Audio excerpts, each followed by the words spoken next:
developmental sequencing from supine, sideline, prone on elbows, quadruped, tall kneeling, single kneeling, standing, going into standing, and then we'll go from sitting to standing, and then eventually into a gait pattern.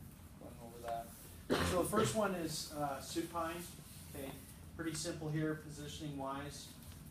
Some things to think of as far as educating others, family members, the CNA, is position of the GH joint here. So what are some things we want to be careful of with this as far as positioning?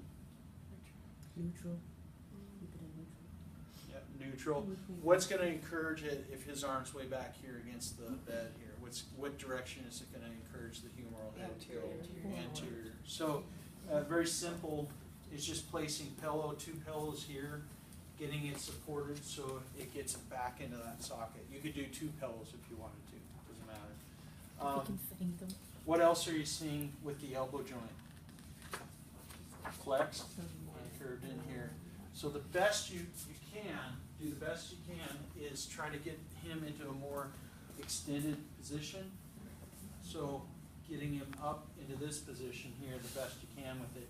And again, I try to externally rotate, so he's in this position here.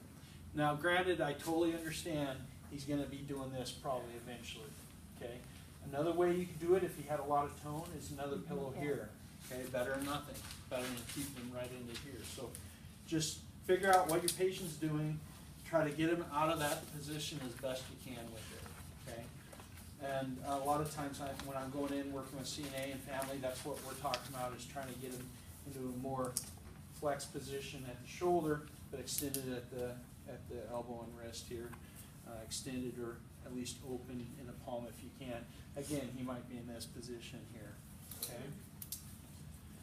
Hook line position is one of my favorites as far as mobility wise. Okay, because the next transition from this position is what? What position? Sideline.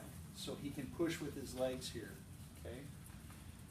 So one of the main things we can work on to start off with is just basically, so say, let's pretend he's left hemiparesis, okay?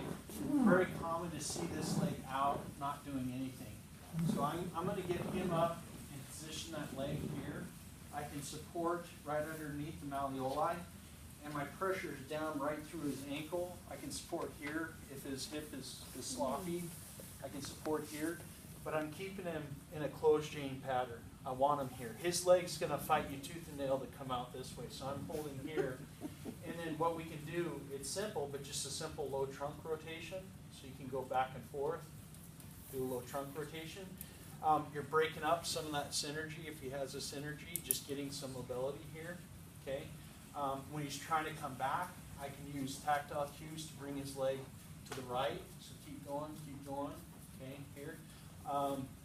There's other ways that you could do that. You can have him, if his leg does this, out, I can have him push here, push against me, and it'll encourage that leg to come in. You can do that too. Okay, a couple different ways you can do that. But it can encourage back and forth.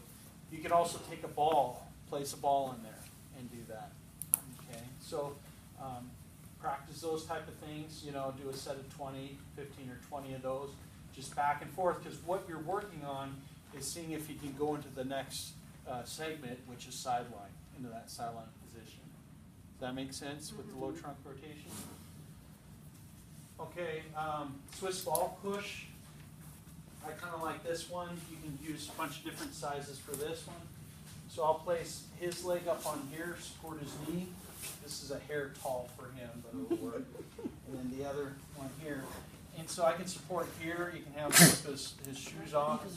But I'll support here. Now, if that's not comfortable for you, you can support here.